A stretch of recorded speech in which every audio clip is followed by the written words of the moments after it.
boom, they've granted me way too much power on this platform. So much power. That's amazing. Yes, finally, I've made it, guys. So if you caught the last panel, you know how we're going to run this. If you didn't, this is going to be really exciting and jarring. We're going to open up with a quick 30-second introduction for each of you. I'm timing everything so we all get a chance to chat and hang out. Beautifully enough, you guys have outlined a bunch of the great stuff for us to talk about. But like any good panel, we're going to open it to all of the attendees' questions as the primary. So when they ask stuff, we're going to jump right on in.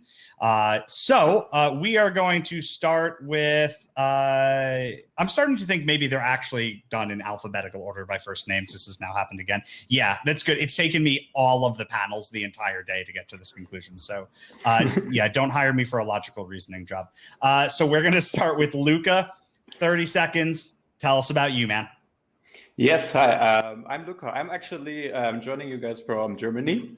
So as we just said, right, the connection is with Liz as well. I'm a psychologist, trained psychologist, but you don't see any couch behind me. I'm really focusing on work and organizational psychology, so trying to bridge the gap there between where we talked about so much about emotions, right, about how people feel, and trying to connect this into the working world.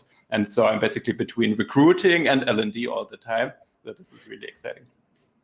Good job with the timing too, man. That was almost like you planned that, and I didn't tell you ahead of time. Marlene, you're up.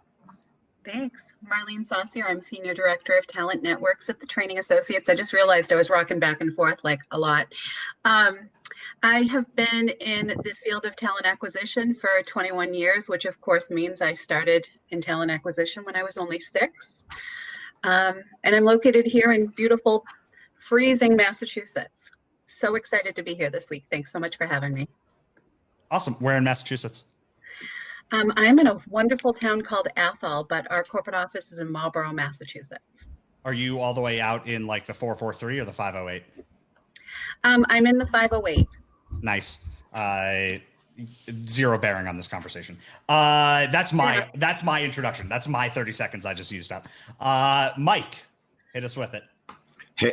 Hey, Mike Hruska. I'm an innovation coach at Allen Interactions. I'm a geek, a thinker, a designer, a maker, a technologist. I love pulling ideas out of people's heads and turning them into stuff, and have spent years designing technology and learning ecosystems and human capital systems. And I know Michelle hates that word, so I had to use it. Intelligent tutors, and finding a way to support people growth with the right combinations of technology. Ooh, God, like that as well. Suzanne. Hi, everyone. I'm Suzanne Mulder, and I work at Bloomberg, the financial information and news company. I'm the head of learning for our data division. I'm based in Princeton, New Jersey. And probably my driving force in learning is around creativity and innovation, and trying to tie it as closely as possible to the business goals, and working really closely with business leaders to try to outline the goals so that we can have the right learning strategy. For us, that's been a lot of upskilling and workforce transformation over the past years, specifically around data technologies. Amazing. We're going to go with rapid fire questions. It's 10 seconds to answer. Can't really think about it. Just want to get your honest thoughts. And then we're going to delve into your topics and your questions and get people some really great information. So we're going to start with Suzanne. So we'll start at the very end. I know. It's amazing. Luke was afraid of this. He was reaching out to me separately. Well, really guess what, man? So. Here you go. You get to be last. So we're going to go really quick on this. Suzanne, least favorite commercial you've seen in the last 6 months? Does anybody watch commercials? Good question. That's a great answer. 1-800-CARS-FOR-KIDS was the right answer because of that song getting stuck in your head for 3 years. I still sing it. I know that I have seen the new Diet Coke ad for moms, like moms are cool. And I try to convince my kids that it means moms are cool. Let me know how that goes. Mike Hruska, most amazing thing you've done during quarantine that before quarantine wouldn't have been amazing at all.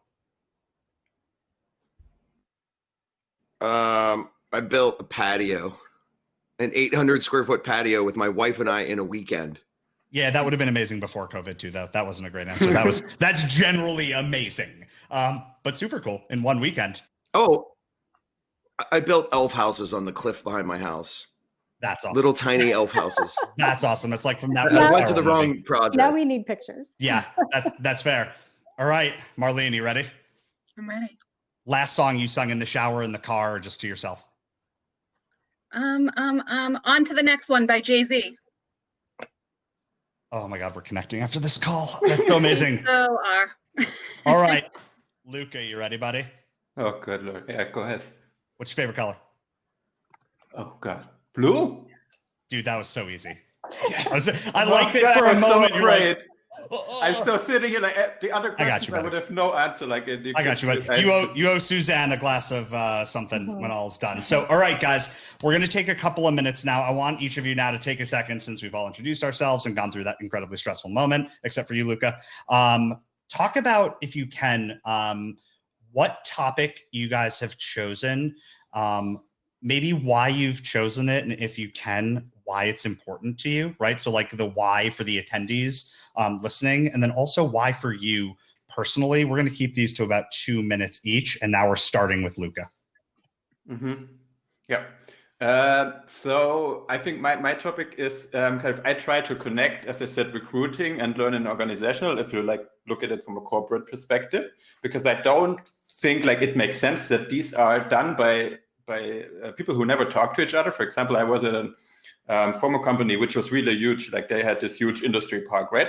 But there, the recruiting guys, they were sitting in one building, and then the L&D guys, they were sitting in another building, and you had to take the bus to come from one building to the other building, and they were never talking to each other. So I'm not sure if this is something specific to Germany, but I expect it to be also other people. So this is kind of my mission. Is like I try to connect these worlds, and if you talk about like how we have done this in the last panel, it's like what are we actually looking for here? Then the answers are becoming pretty easy, because you need to do like job analysis and really dig into each job. Like what are the competencies you need?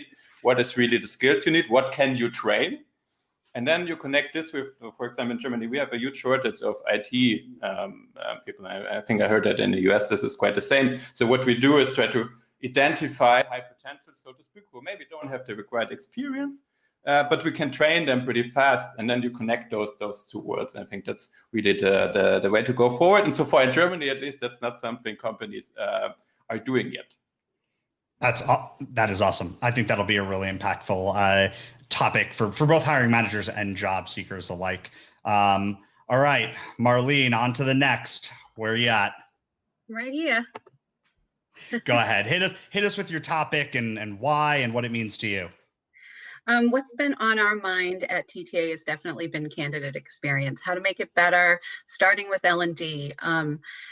How do we shorten the time to hire? How do we hire for fit? How do we stop looking at a resume and judging someone? How do we hire for soft skills and strengths? That's pretty much it in a nutshell. That's what's up.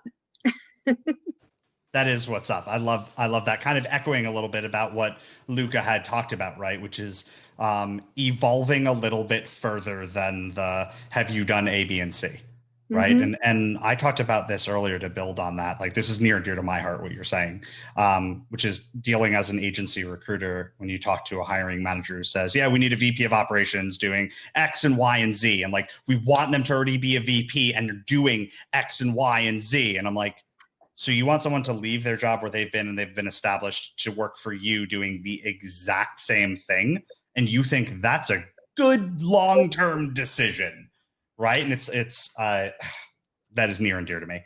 All right, Mike. Oh, the lights just shut out, my automatic lights. Yeah, it's interesting. You know, we're obviously in a really strange time. I'm fortunate to talk to tons of learning leaders across a lot of organizations, and a couple things happen. One, there's shrinking budgets. Two, there's shrinking headcount. The other vector is not only do we have to do all the same stuff we were doing, we actually have to do more with less people.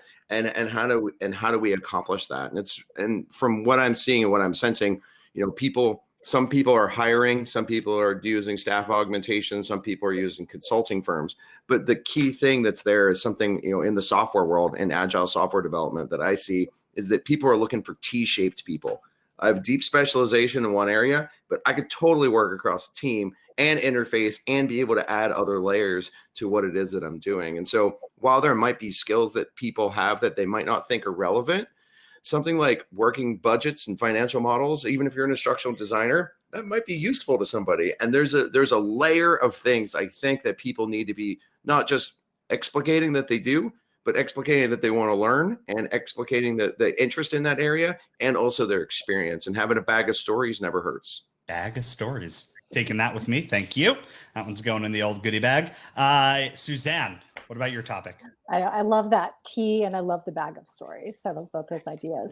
When it comes to evolving L&D, I mean, I'm coming from the perspective of an in-house L&D team that resides within a business unit. So we're very, very much attached to one business unit and focused on the goals of transforming the skill set of that business unit in data technology. So in terms of where we're evolving, I'll use two examples, one pre-COVID, one post-COVID. The pre-COVID, we're very focused on upskilling and investing heavily in upskilling, like in coding, like data analysis, data science, coding for our employees, our leaders at every level of leadership.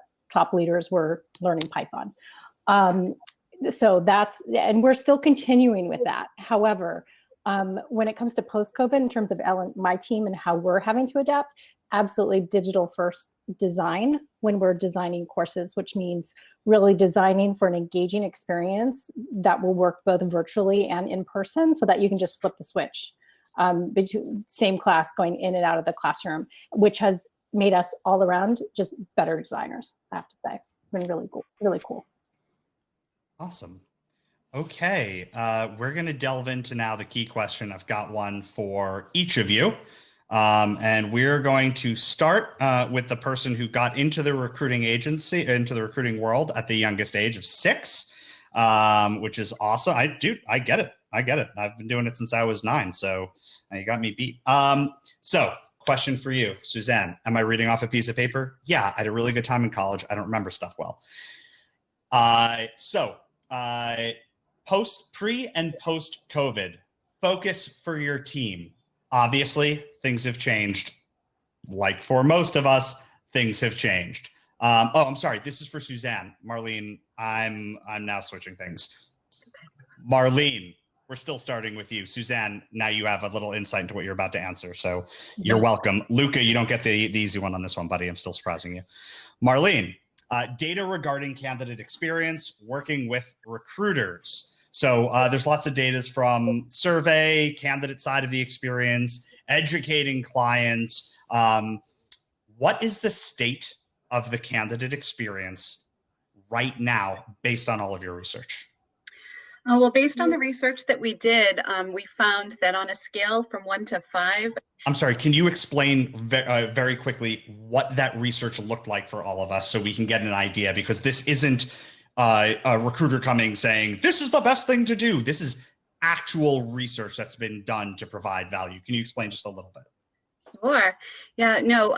So Undercover Candidate was a survey that we actually sent out to over 250 individuals that were in our talent network. And we asked a lot of questions, actually, of candidates who had applied for jobs within the past 6 months and just wanted to kind of see what they were thinking about what they were seeing and experiencing and feeling. And what we realized is that the candidate experience needs a lot of love.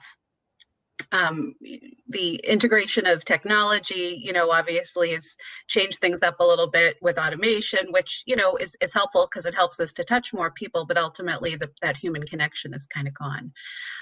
In addition to that, we found a lot of times that candidates are kind of left in the lurch, if you will.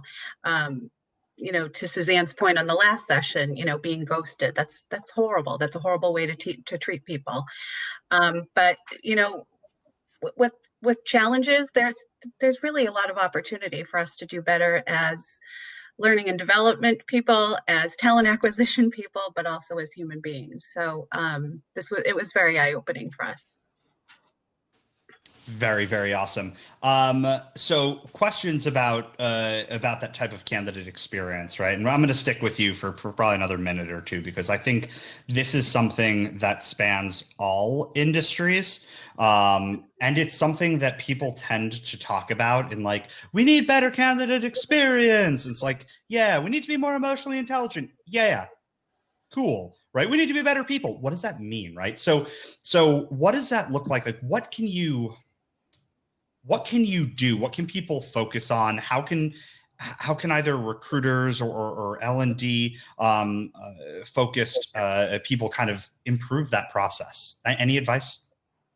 Yeah, I mean, as far as L&D and talent acquisition, how they can kind of help to improve that process is, first of all, make sure that you're working with candidates, helping them to understand what the process might look like, stay in touch with them. Set proper expectations, preparing for what's to come, I think is very, very important. And yeah, I mean, I think that is really kind of what it all comes down to, is just setting expectations and communications. That's really key. I love that. How would you, and this is the last point, and then I'll let you off the hook. Sure. How would you deal with in a situation where maybe hiring managers aren't necessarily as concerned about candidate experience, right? They've got their, right, particularly IT, they've got their job to do, they've got their deliverables, they've got, how can you educate them or help them to understand A, the importance, and B, how to even do that? How I would help hiring managers to understand the importance of that. I mean, it is truly still a competitive market out there, especially in IT. And as a result, I think it's really, really important for them to really understand what the market looks like and what it takes to attract great candidates. And, committing for feedback and things like that are just, it's really just walking hiring managers through every step of the process, and how we engage with our customers, I think, is ultimately tantamount to making things work. Awesome. Do you have any good candidate experience stories you want to share? I do. Maybe after. Yes, I love it. I love that. That's exciting to look forward to. Okay, Suzanne, since I already gave you a brief of what we're going to talk about, we're going to go. Okay, so sorry, Luca, it was Suzanne's turn. So a little bit about what you talked about earlier was how Bloomberg previously was really working on this like data upskilling, right? This was pre-COVID, when we could, like shake people's hands and drink out of other people's glasses. So what are you seeing as the other like distinct differences from pre-COVID to current, and or if you see a difference between current and post-COVID? I feel like, the initiatives that we had underway already continued. Like the first phase was like adapting what we currently had going to virtual, right? And now I feel like we're starting to ramp up a little bit again into, okay, how do we get back to these bigger initiatives that we've been working on?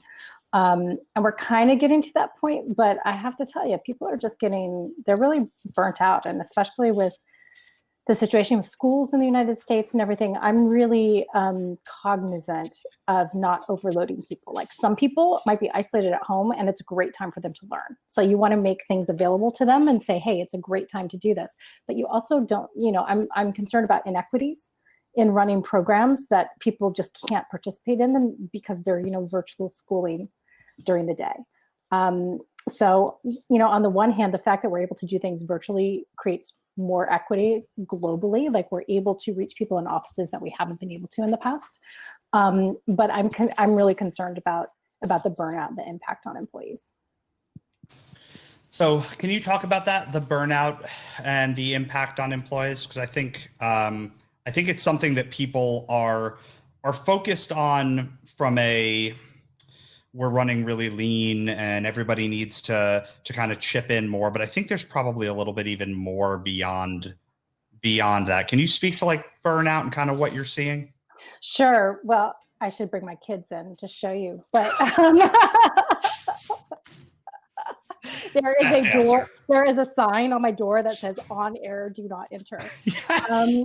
So, I mean, look, the reality is that it is for people who are in a caregiving situation, whether it's parents, elderly, you're concerned about health or whatever, like it's unsustainable. And I'm very concerned about just the impact of, in particular, women in the workforce, and losing some of the progress that's been made in gender equality, because it's not very sustainable. You know, my 10 and 12-year-old kids like they have desk jobs and they're 10 and 12, right? Like they're at a computer all day. Right. Like they're not so happy. But so I think the most that we can do as an employer is keep open really good communication with people, that they can be honest about what they're facing and try to come up with creative solutions, but knowing that there aren't good solutions right now for a lot of things. There just are not good solutions for this. I gave a talk on that myself a little while ago about how, believe it or not, scientifically studied, video meetings are more emotionally and mentally draining than in-person meetings. They actually wear you down more. And it's people may not realize, right? You're like, oh, I'm wearing gym shorts and a t-shirt, or maybe I'm not even wearing gym shorts, at my desk. I am. But like realizing that, wow, the burnout can be, to Luca, ready? Can be psychological. Yeah. It's not just the physical workload. And so with that completely unplanned and totally natural transition, I am going to go to Luca. So Luca, you mentioned a little bit about that kind of bridge, right? Because I think it's really interesting that we can talk psychology, because realistically, what we do is super psychologically based. I said this earlier. It's one of the only industries, or at least the only legal industry I can think of, where we're dealing with humans as our like product or service, and we're also dealing with humans as our end user. And so like there's no stability, it's constantly in flux of the person we're dealing with, right? So my question for you, do you see any type of transition from kind of what I think many of us think it's been for a while, which is we're looking for A and B and C and D, and oh, you have A and B and oh, D, you don't have C, sorry, you're not a fit, to more like looking at like capabilities, things to be able to predict performance and growth, and if so, what do you think that looks like? Yeah. I think we're getting there in interviews. So my experience, like the interviews are getting better, and we're really trying to look behind the curtain and trying to get the person to know. Where I think we have a lot of room for improvement is like on the resume part. So this is still like you try to box like a person with all the emotions, with all the history behind it into like one. And please do only, your resume should only be like 1 page or 2 pages, right? Afterwards, it's too long. And oh no, then I have to read it for 30 seconds, maybe instead of 50 seconds. Oh God, no. So this doesn't work. And then on the other hand, we have like jobs that are super complex, that are getting complex or more complex, like every day, basically, in this world we are currently living right now. And then you try to put that into like a job description or a job ad, which also does not work. And then we try to communicate. Actually, if you look at it from this way, like this is insane. And of course, this is not working. We're not really for that problem. We don't really have solutions, but the research is also pretty clear here, is that like just having job experience, as you said in the beginning, like I have done this job for 5 years. Now, of course, I can do it. This is kind of like the premise that we are still working with in recruiting. And it does not make sense. The research does not back that up. It is somehow correlated, so there's a small correlation. But for example, if you're like intelligent and if you are like conscientiousness about your work, you will have better job performance later on. This is something we have established in meta-analysis for 20, 30 years now. But it's still out there. So this is still something we have to work on, yes. Awesome. I like that. All right. And we saved, obviously, one of the greatest male first names. Not that I'm partial, for last. Oh, yeah. It doesn't show it. My first name's Mike. Sorry. Believe it or not, I can't get my wife and mom to call me Batman. So, Mike, we commented earlier about the T shape, right? We like that. We want to be able to get like really deep in one thing, right? That's your thing that you're like the master in, but also being able to kind of speak to a bunch of other stuff. Are you in the room with an accountant, with a marketing person, a salesperson? Can you at least speak to that, right? And so with all these types of organizations now that I think are coming to the forefront, because everybody's virtual. Everyone has just as big a chance to be seen, right? For more or less words. Like, what are you kind of hearing from organizations? What is this kind of looking like? Yeah, let me maybe throw out a metaphor. There's a big difference between 4 people with instruments that can play Beatles music and the actual 4 Beatles. And so we're not in cover bands right now, right? We're forming new bands, and a band is a high performance team. And we might have operated in orchestras, but we all can't get together. And we need to be able to get together very quickly, be able to inform, debate, decide, and make a lot of action. So it's one thing to say, I play drums, but it's another thing to say, hey, I'm the drummer, but I can teach you a trick or two for that guitar. And the guitar player says, well, I can also sing in some ways. So I think that as you're building high performance teams, and that's really what I'm seeing and sensing going on, is people are saying more to do, less people, less dollars. How do we get to the best answer fast enough? And how do we build forward? Well, it's saying, well, I'm just a drummer. I probably need to pick up that guitar a little bit so I can jam with the other guitar player in the band, and just seeking out what are the gaps, what are the holes in knowledge. And the good thing is knowledge isn't free, but it's nearly free. It just takes a little bit of time, and there's tons of materials and self-learning that people can do to start to fill in those gaps. And what I'm also seeing is that people are relying on their networks a lot more for, what should I be learning about? What should I be doing? What are things that are in your world that I should bring into my world so that I have more ninja skills? Because I think it's ninja skills and band thinking that is going to be absolutely critical. I don't know that answer. What is no. I think that completely answered my question. Right, because it's what in a world where it's super easy to focus on the down, right, the stem part of the T, how are we dealing with that across part? And the Beatles analogy was super awesome. I love that. Yeah, right. I'm just going to take all these nuggets. I'm going to watch this recording later and just jack everything you said and post it. No, I'm kidding. I'll give you credit for most of it. So you used the title ninja, and as a recruiter, a piece of my soul wilted and died when you said that, because people give themselves titles of ninja. What did you mean? Well, I mean, moving fast is one thing. A ninja is really good. In the military domain, there's something called the OODA loop, or observe, orient, decide, and act. Observe, orient, decide, act. Our op tempo, which is also another military term, is increasing because information is changing so rapidly. So we've got to be OODA ninjas. We've got to be able to see what is here, orient towards it, make some decisions, not just as an individual, but as a team, and then act quickly on those decisions. Whether or not they're the right decision later, we only have enough information to make those decisions. So the band, it's being ninjas, but being ninjas together around observing, orienting, deciding, and acting. I feel like I need an infographic with some really cool visuals. Yeah. There's a great OODA graphic, but it needs a ninja and one of those Beetle guys on it. Yes. This is awesome. I'm planning a whole nother talk based solely on Mike's panel talk today. This is great.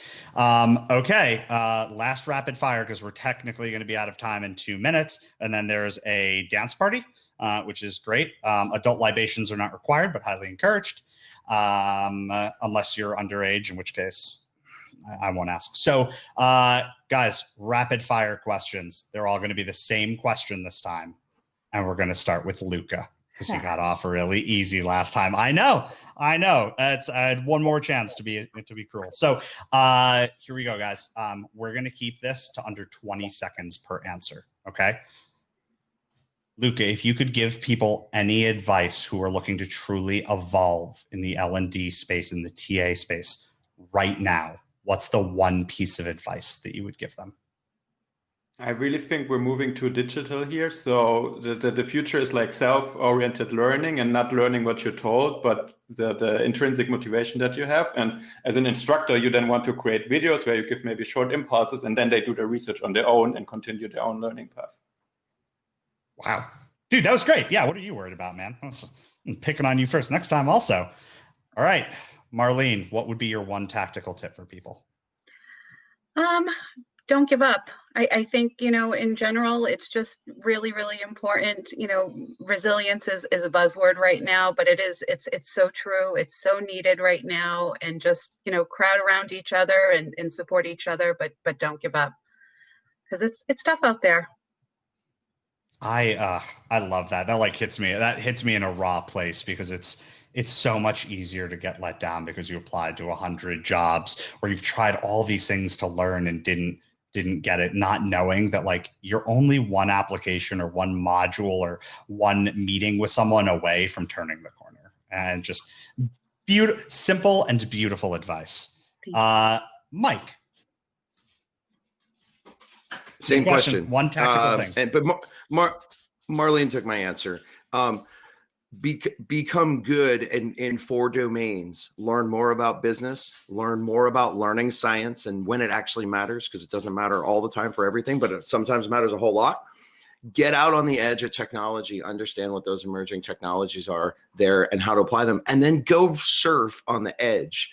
There are things that you might not think have anything to do with learning, like trust and culture and magic, but if you can learn about them, you will find a way to make associative innovations. Dang, I'm going to pay you to come speak to my company. There's only 3 of us too. It'd mostly be for me, just being able to listen to you. All right. I accept Jim Beam or PayPal. Oh God, I sent you something better than Jim Beam, buddy. Suzanne, close us out strong. So what I've really been living by is the idea that we're not just going to bounce back from the pandemic, from everything we're going through. We're going to bounce forward into something different, which means just like we can't go back to what we were. We have to go forward and reinvent something different, because it's just not going to be the same. And for us, that is digital first design, of that ability to have a flexible instructional design that can work both virtually and in person, because I know people are still going to want to go back into the classroom. They're going to want to do that when they can, but we're just going to have to do both. Mm-hmm. I love that. Guys, thank you so much. This is the last session in this room before the dance party. And so I'm going to close with my answer to the same question, and then we'll all bounce to room 1, which is just realize that like you're totally messed up as a human, and that the other 7 billion people on this planet also totally messed up, despite what their Facebook and Instagram tells you. And that's totally cool. There's nothing wrong with your brand of messed up. And I think the more that we integrate, because of COVID, our personal and work lives, the more that I encourage people to just be comfortable, right? As Marlene said, don't give up, right? As Mike said, study different areas of life and pull them together. And it's okay that you're going to fail at some of those things, because as Suzanne said, we're not going to bounce back to the way things were. They have to change. We're going to bounce forward. And to Luca's point, the way that's going to be made different is because we're going to take the accountability ourselves to learn, to grow, and to be a part of a really, really great community like this. So guys, thank you so much for a wonderful day. Let's bounce over to room number 1, adult libations and dancing. I almost said adult libations and drinks. That's where my head's at. We're going to go dancing. Like your style. Oh, Bye, everyone. you guys in room 1. Thanks so much.